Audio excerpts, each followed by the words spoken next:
mali ata tayo. Bakit? Lalim eh. Eh, mga dumadaan eh, mga picture. Ito na lang gigilid eh. Eh, doon, di na mataas. Dito lang mataas. Yung dahan-dahan. Lakas ng pressure ng tubig.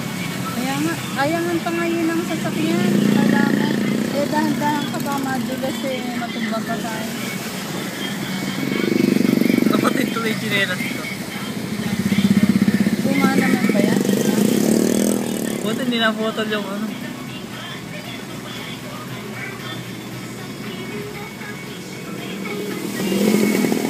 Grabe, ano? Matakot ako na. Ngayon ko na ka-nervous ko eh, yung pag-lumuwas ako.